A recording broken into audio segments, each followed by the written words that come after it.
esta mañana la tercera parte de las clases de membresía.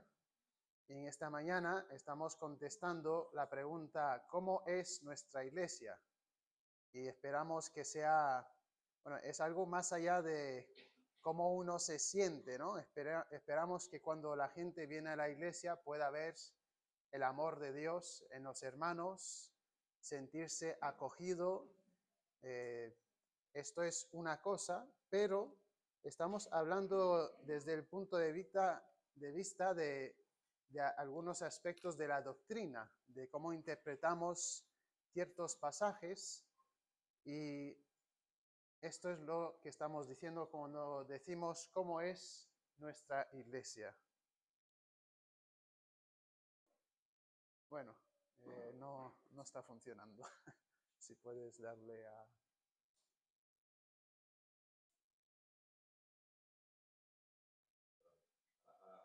¿Ahora funcionará? Vale. Ahí, voy a... Sí, ahora sí. Hay dos partes. La primera parte es diferente, entiendo que es integral a la iglesia. La segunda parte, estamos diciendo que hay aspectos en los cuales los miembros pueden estar en desacuerdo, pero es lo que nosotros seguimos como liderazgo, y se pide entonces una colaboración de parte de los miembros de la iglesia. Esa primera parte entiendo que es integral, no es algo en lo cual uno puede estar en desacuerdo, es muy claro en la palabra de Dios, es la misión de la iglesia, y entonces nuestra misión, nuestro propósito, y luego hay las posiciones de interpretación doctrinal. Cuando hablamos de la misión como iglesia, bueno, en primer lugar hay misión o propósito como seres creados. Dios nos ha creado para su gloria, ¿vale? Hoy habrían, como he contado, más o menos 80 versículos, entonces no voy a poder ir a los pasajes, solo voy a mencionar en breve lo que es la idea de un versículo por punto, y al final vuestra tarea será, si tenéis preguntas, indagar, ver los versículos y hacerme preguntas, ¿vale? Porque no queremos dejar preguntas sin contestar. La opción era escoger 2 o 3 puntos e ir en profundidad, o hacer más bien un panorama, y esto es lo que he escogido. Glorificar a Dios, en Isaías 43:7, Dios habla que nos ha creado dice, para gloria mía los he creado. Toda nuestra vida es para glorificar a Dios. Nuestros pensamientos, nuestros deseos, nuestras acciones, nuestro trabajo, nuestra familia, la iglesia, todo es para glorificar a Dios. Y bueno, si lleváis tiempo en la fe, sabéis esto, y queremos constantemente estar evaluando nuestras decisiones en la vida, filtrándolas por si glorifican a Dios o no. La misión de la iglesia, Cristo, antes de ascender a los cielos, después de haber resucitado, dio lo que llamamos la Gran Comisión. Dio la misión principal a la iglesia en Mateo 28, 18 al 20. Y les dijo a sus discípulos, id y haced discípulos de todas las naciones. Entonces, cuando decimos hacer discípulos, es por ese mandamiento, id y haced discípulos. ¿Cómo hacemos discípulos? Bueno, lo interesante es que Dios nos manda a hacer algo que nosotros, por nosotros mismos, no podemos hacer. Entonces somos más bien portavoces, y Dios nos usa como portavoces para Él hacer discípulos. El discípulo se hace cuando nace de nuevo, y nace de nuevo cuando escucha el Evangelio. Es el Evangelio que tiene el poder de salvación, y entonces predicamos el Evangelio a los que no conocen de Dios, y así son hechos discípulos o seguidores de Cristo. Y el fortalecer Esto es, a continuación, el pasaje dice, enseñarlos a obedecer todo lo que he mandado. Entonces, nosotros somos fortalecidos o maduramos, crecemos en la fe y esto es la esencia de lo que hacemos como iglesia. Nosotros, si estamos aquí, y si somos cristianos, es porque hemos acudido a ese llamado del Evangelio y estamos creciendo en los caminos del Señor, queriendo ordenar toda nuestra vida para que glorifique a Dios. Un punto importante, y quizás tocaré esto un poco más la semana que viene, esto ocurre en el contexto de la iglesia local. Es popular o es fácil hoy en día escuchar cosas por las redes, decir que yo soy cristiano pero no me congrego o cosas así. Eso es una mentalidad que es completamente antibíblica, no encaja en nada en lo que es la Gran Comisión. Dios mandó a que su misión se cumpliría mediante la iglesia. No se puede ser un cristiano a solas, separado o fuera de una iglesia local. Es lo que vemos desarrollado en el libro de los Hechos, es lo que vemos en el Nuevo Testamento, que las cartas son para iglesias, y entonces esta misión es la misión de la iglesia y se cumple mediante un cuerpo local, como pues aquí hoy en P3. Entonces, esto digo que no es negociable, pero luego no es que sea negociable, pero hay otras posiciones que, a ver, en la doctrina que fue cubierta, la esencia de nuestra doctrina como iglesia, uno tiene sí o sí que creerla, porque si no la cree no es cristiano. Pero hay otras posiciones que uno puede creer diferentemente y seguir siendo hermanos en la fe. Y entonces hay posiciones que voy a presentar que algunos aspectos se pueden creer diferentemente en diferentes iglesias, que son iglesias en las cuales hay hermanos que se congregan. Pero damos ciertas posturas bíblicamente y entendemos que son las posturas bíblicas. Entonces, el primer punto es el siguiente, ¿vale? Y como dije, David y yo, como líderes, creemos esto, pero pueden haber desacuerdos dentro de la congregación, pero se pide apoyo al liderazgo para fines de unidad de la iglesia. Ahora, el primer punto diréis, bueno, no se puede creer en la evolución, y estoy de acuerdo. Pero hay cristianos que ven, yo entiendo que funciona así, ven la edad de la Tierra según la ciencia y luego dicen, bueno, entonces Génesis tiene que decir esto, esto y lo otro. Alargan los días, dicen que entre los primeros versículos hay una separación grande de tiempo, y creo que la respuesta bíblica es sencillamente Génesis dice lo que dice y lo que hay a continuación es que Dios creó la tierra teniendo el aspecto que tiene. Así de sencillo.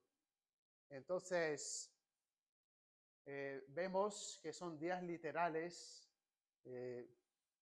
cuando leemos la narración y también vemos la frase en la creación que dice fue la tarde y la mañana un día.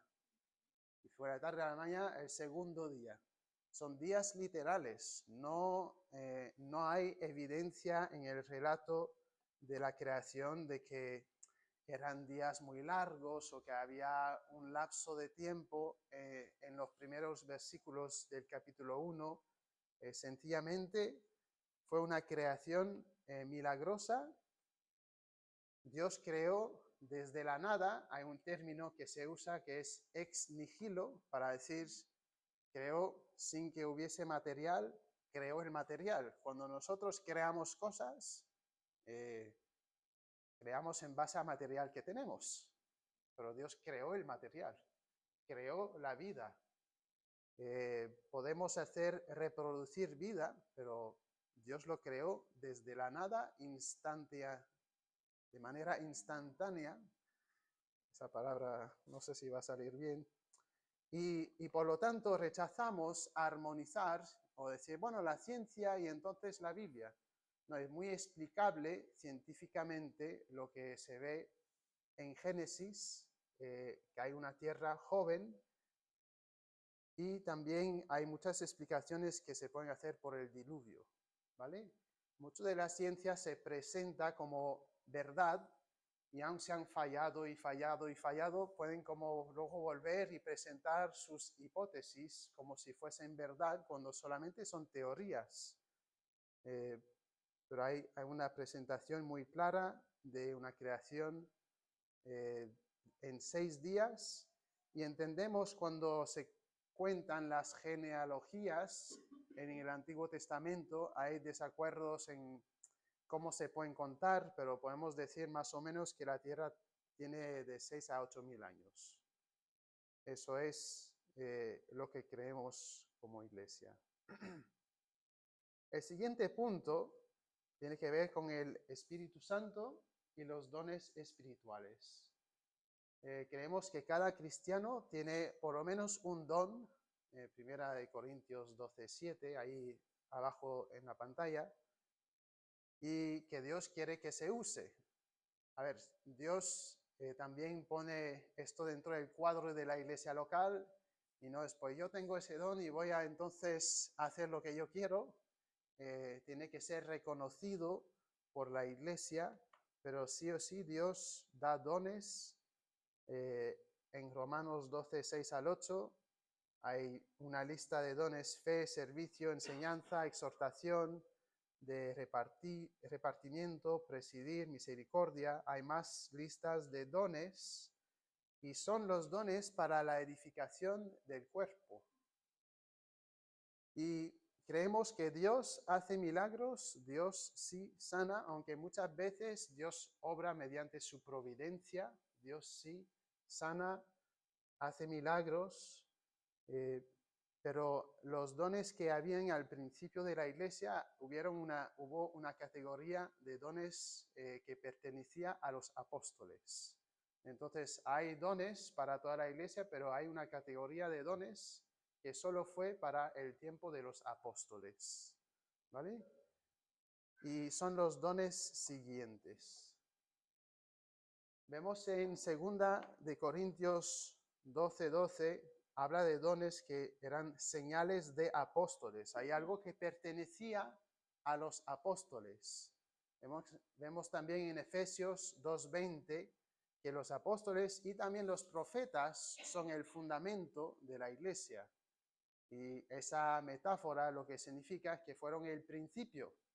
La iglesia comenzó en el libro de Hechos, comenzó en el tiempo de la resurrección de Cristo, en estos días, y hubo entonces dones que estaban en el principio de la iglesia. Ahora murieron los apóstoles y cesaron los dones con estos apóstoles, ¿vale? La iglesia continúa la estructura con el tiempo, y nosotros pues llevamos 2000 años después del fundamento de la iglesia, y no somos el fundamento, somos la edificación de la iglesia que sigue siendo creciendo. Más evidencia que cesó pues la vida de los apóstoles. En Hechos 1:21 al 22 se escogió uno para reemplazar a Judas. Y también el escogido tenía que ser testigo de Cristo, testigo ocular de Cristo. También Pablo dice, yo el último como un abortivo, en 1 Corintios 15:6 al 8. Le apareció Cristo a Pablo, así se convirtió, ¿no? Entonces él calificaba como apóstol y fue uno extra, por decirlo así, que Dios escogió en su gracia. Y esto nos indica que cesaron los apóstoles y también sus dones. Los profetas cesaron también, como acabo de decir, Efesios 2:20. Hay algo hoy que es interesante y desafortunado también. Hay muchos profetas que se proclaman, pero también cuando ellos dicen decir profecías, dicen, bueno, se puede errar en la profecía, pero el criterio bíblico no es así. Vemos en la palabra de Dios que los profetas no podían errar. En Deuteronomio 18:22 se sabía si un profeta era de verdad o no por si 100% del tiempo se cumplía lo que decía. 100% del tiempo, no 90 o 70, 80. Y entre los movimientos proféticos de hoy se dice cosas como, bueno, los mejores profetas se cumple lo que ellos dicen el 70-80% del tiempo. Es que no hay errores en los profetas de Dios porque, bueno, hay una de dos mentiras, o el profeta es mentiroso o Dios es mentiroso, porque el profeta es portavoz de Dios, Dios le dijo algo y así es, esa es la razón por la cual siempre es verdad lo que dice. También cesaron las lenguas. En el Nuevo Testamento, en Hechos, vemos las lenguas también en el don de lenguas en Hechos 10, creo que es 19 también, y esas manifestaciones siguen el mismo patrón. Se entiende que son lenguas actuales. Lo que ocurrió es que cuando obró el Espíritu Santo fue para que gente de diferentes idiomas podrían entenderse. Y que hablando, moi je parle le français, et que vous me comprendriez. Ok, oui, oui. El hablar en lenguas y los dones supernaturales han tenido como un renacimiento, por decirlo así, que antes del año 1900, 1905, por ahí, casi no se veía. Hubo un gran renacer así.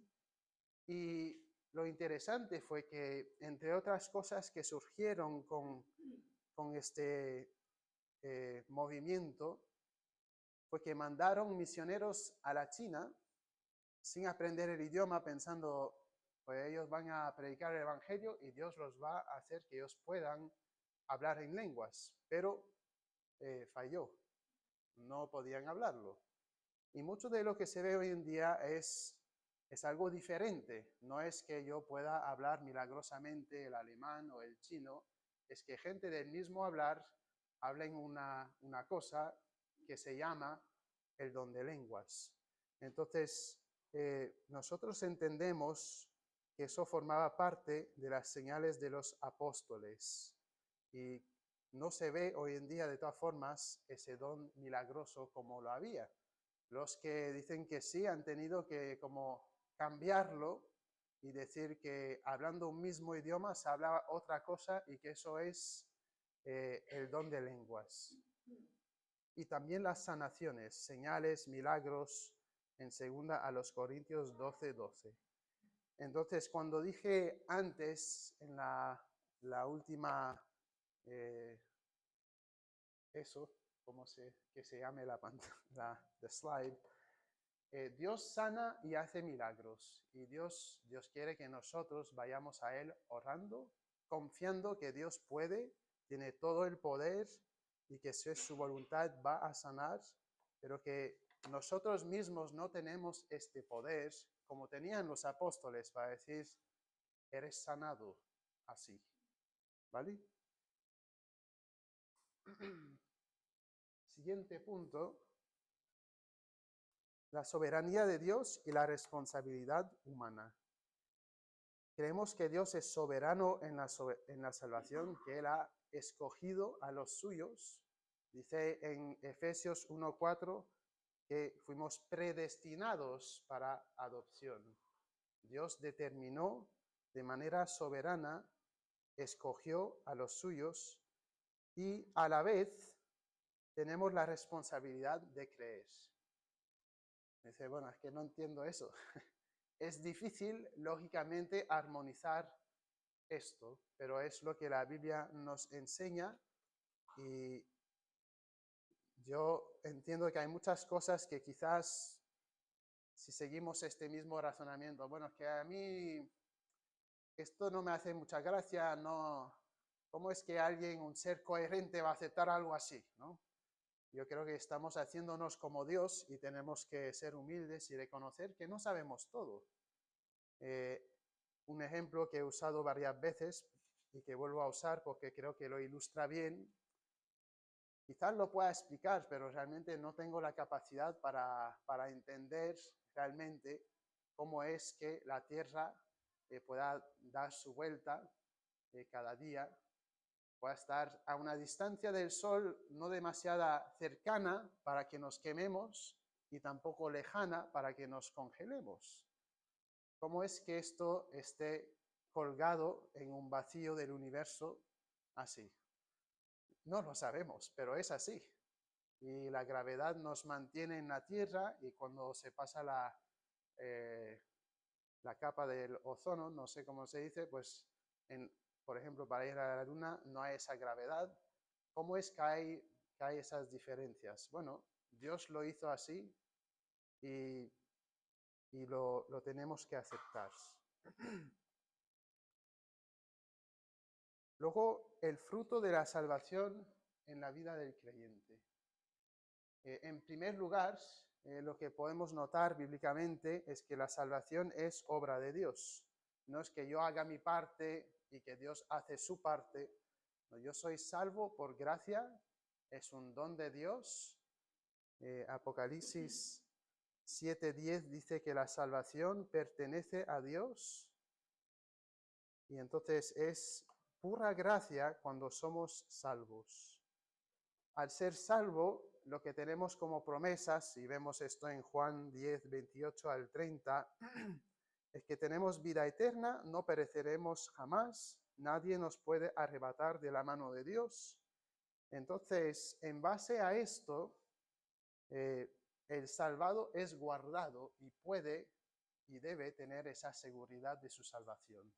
Yo cuando de verdad me convierto a Cristo, tengo una seguridad, una confianza que tengo vida eterna. No es vida de 10 años y quizás pueda perderla y que depende de qué voy a hacer para como mantenerme en la salvación y de mis obras.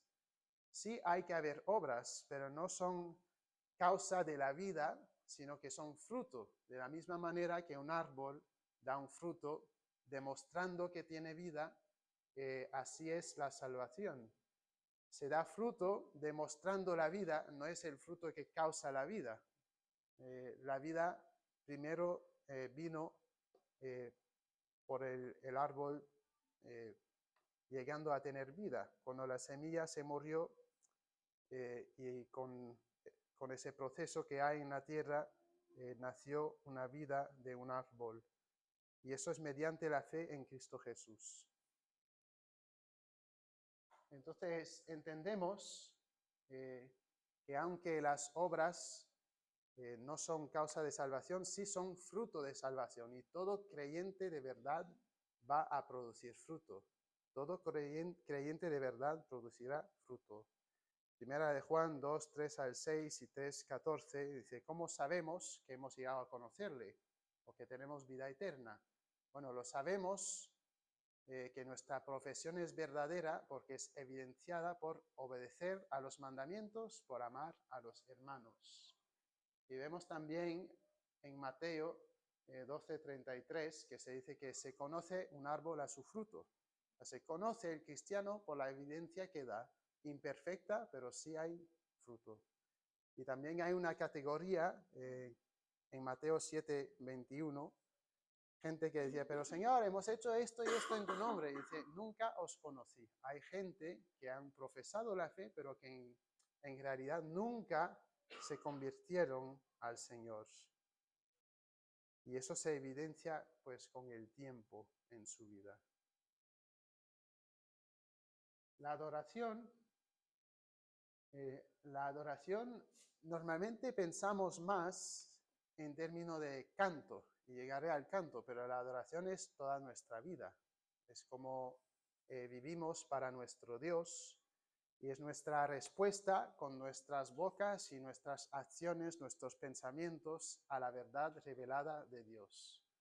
Y vemos que en Romanos 12, que es el culto racional, nosotros vivir para nuestro Dios. En Apocalipsis 4 y 5 vemos la respuesta de los ángeles y al final toda la creación ante la revelación de Dios, alabando a Dios.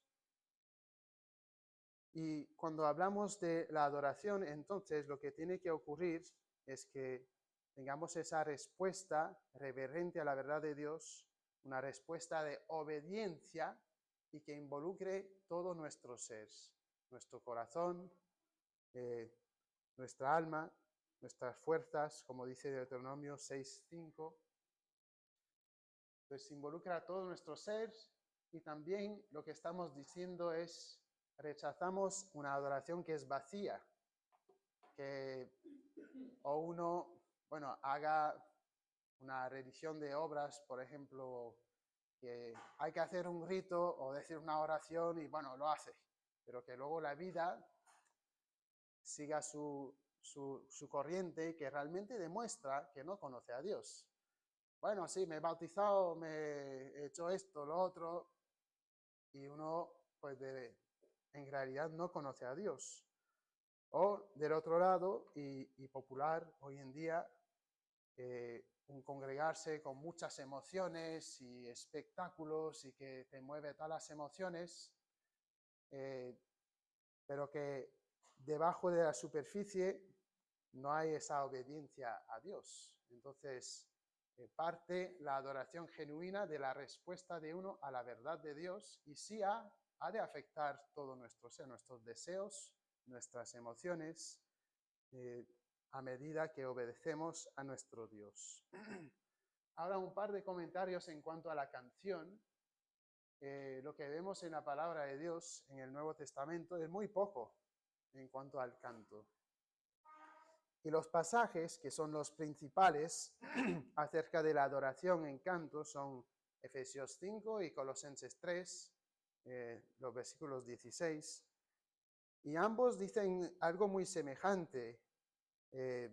Colosenses habla de la palabra de Dios que more en nosotros en abundancia y habla que el propósito es para exhortación y para ser enseñado. Y hay poco énfasis en lo que es la música, hay más en el salterio que es descrito así, pero no es como lo que es prescrito o mandado para nosotros. Y entonces lo que queremos hacer con la adoración en canto es poner todo nuestro énfasis en la letra y que la música apoye esa letra para ayudarnos a adorar a nuestro Dios. Así es la filosofía de la adoración. En cuanto a los falsos maestros, la palabra de Dios en 2 de Juan nos dice, no los recibáis en casa. Y entiendo que una aplicación semejante a esto es, no los escuches. Esa es la cosa. Ellos vienen a enseñar, no los oigas. Cuando escuchas cosas en YouTube o en cualquier red que escuchas, no es un buffet libre en el cual puedes escuchar de lo que te da la gana. No es así. La palabra nos indica de marcarlos, este es un falso, no lo oigas, no lo vayas a escuchar. Ellos están ahí para engañar y no es cuestión de preferencia, es cuestión ahí de seriedad entre gente que engaña a personas hacia el infierno y gente que predica el evangelio. Entonces, también en 2 Corintios 6, 14 al 17 habla de yugo desigual, se refiere a un yugo sobre dos bueyes que van juntos trabajando en un campo y la metáfora se refiere a relaciones cercanas que uno puede tener, como matrimonio, de mejor amigo, gente con quien uno se junta mucho. Y nos dice la palabra que con gente que es incrédula no deberíamos tener relaciones así que son nuestros mejores amigos porque al final nos van a influenciar. Ahora, sí o sí hay que haber amistades, sí o sí uno intenta hacer todo lo que puede para acercarse a la gente que no conoce de Dios para poder predicarles el Evangelio. Eso es diferente a ser mejores amigos, juntarse así. Y uno en particular que distinguimos entre muchas falsas enseñanzas, hay mucha falsa enseñanza hoy en día en cuanto al Evangelio de la prosperidad, que es muy sagaz, pero al final del día lo que dice es sigue a Dios y Dios te va a bendecir, dame tu dinero y Dios te va a multiplicar. Lo dice de manera muy sagaz, pero eso es otro evangelio. La palabra de Dios nos promete que padeceremos persecución por ser sus seguidores. Y sí hay mucha bendición, eso es cierto, en ser cristiano, pero ellos distorsionan y hacen mercadería de la palabra de Dios para enriquecerse. Luego la obra social, hay iglesias que la obra social es como su cosa, eso se ha vuelto en su misión. La misión de la iglesia no es una obra social, es una obra mucho más importante, una obra de predicar el Evangelio para que la gente pueda tener vida eterna. Eso es a lo que nuestro Señor Jesucristo vino, a que la gente creería en Él para tener vida eterna. Es la misión que nos dio, hacer discípulos de Cristo. No obstante, hay una parte social en la iglesia. Los que tienen necesidades, se tiene que demostrar amor hacia ellos. Y vemos en la iglesia, en la palabra, bueno, lo contextualizo que es un mandamiento entre muchos. Hay la misión principal y luego hay un mandamiento entre muchos. Entonces, es realmente cuando vemos los pasajes es para gente que no están pudiendo trabajar y hay una prioridad también para la familia, para luego la familia espiritual, la iglesia, y luego entonces hacia los incrédulos. Y también hay que considerar el contexto en el cual vivimos. Hay gobierno que tiene muchos programas y que hay gente que puede entonces tener sus necesidades acudidas mediante estos. Pero sí hay mucha importancia ahí y hay que ser sabio en cuanto al uso de recursos y al ayudar a los que tienen necesidades. El matrimonio y el divorcio, Dios instituyó el matrimonio de por vida, es el plan de Dios que el matrimonio sea, y me pesa que se tenga que decir, pero hoy en día se tiene que decir, el matrimonio es un hombre y una mujer, es obvio, pero es algo que hay que decir, y hasta hay que añadir de nacimiento, por cómo lo confunde la sociedad. Entonces Dios no quiere que haya divorcio, pero ha hecho Él dos excepciones en caso de adulterio y de abandono. Si uno de la pareja abandona y se va, son las dos excepciones para que uno pueda divorciarse. Se recomienda, mientras se pueda, intentar reconciliarse como quiera, pero cuando ocurren, desafortunadamente, una de dos excepciones, hay permiso para el divorcio. Los casos de abuso, eso es más complicado. Lo que sí se recomienda es que se busque apoyo legal, que no vaya a las autoridades para tener ayuda ahí si no tiene su vida o su salud física en peligro. Y hay más que se pueda decir, pero estoy dando un panorama ahí y lo limito entonces. es entre dos cristianos, aunque bueno, si alguien ya está casado y luego se convierte, Dios quiere que se mantengan los dos en su matrimonio. Bueno, aquí las dos excepciones. La mayordomía, en cuanto a las ofrendas, lo que vemos en el Nuevo Testamento son algunos principios: que sea sacrificial o generoso, pero proporcional a lo que uno tiene. Si uno tiene poco, pues da proporcionalmente, da poco. Y es voluntario y es gozoso. Entonces, no es algo que debe ser forzado, es algo que lo que se busque en la palabra, que se pueda venir de un corazón, Dios habiendo hecho su obra en uno, que uno con gozo entonces pueda dar según lo mucho o poco que tiene. Entonces se da proporcionalmente. Si uno no tiene nada, pues no da nada. Si uno tiene mucho, pues se le será requerido mucho. En la interpretación bíblica he resumido mucho este punto.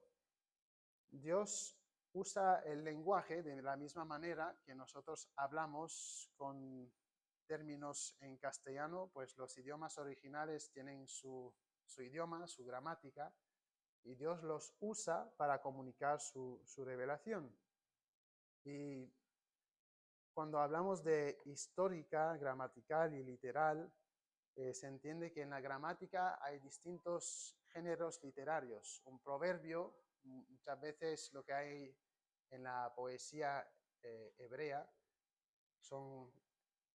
hay, para resumir, dos líneas y una o apoya la segunda línea diciendo lo mismo, o añade a ello o contradice, y son usos poéticos así para comunicar una verdad. Luego hay historias que tienen su elemento problemático y hay un clímax, y que en este clímax hay la verdad que es comunicada, o las epístolas, que bueno, uno busca unidades de pensamiento y lo que es mandado o declarado, viendo la estructura de la oración para ver el sentido de la palabra.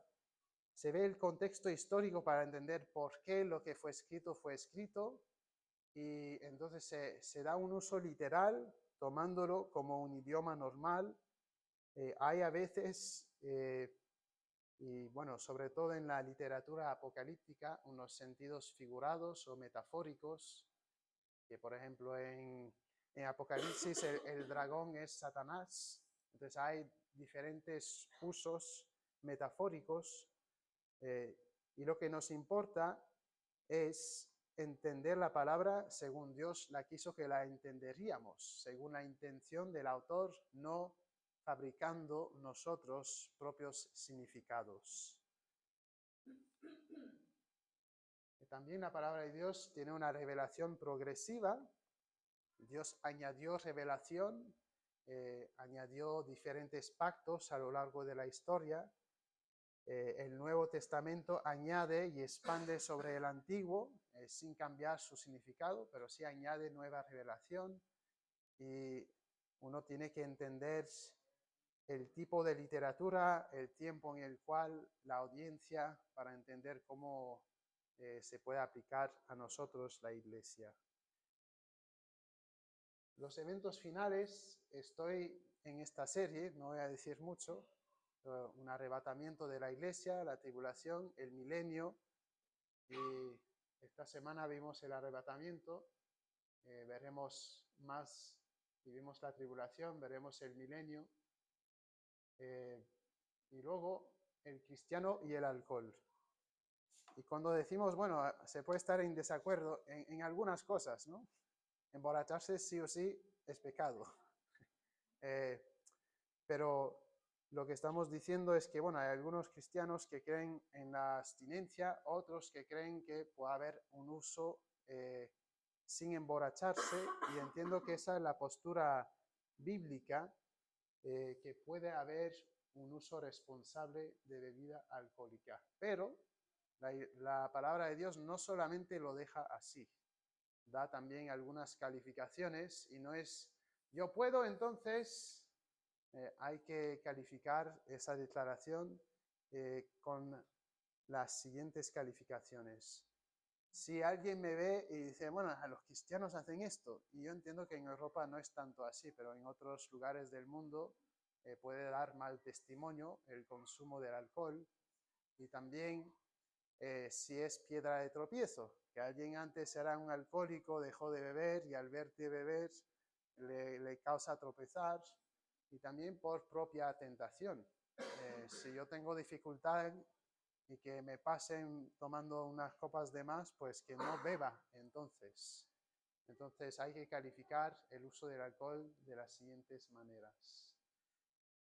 La tarea, y no tenemos tiempo, iba a dejar tiempo para algunas preguntas, pero ya son las 11 prácticamente.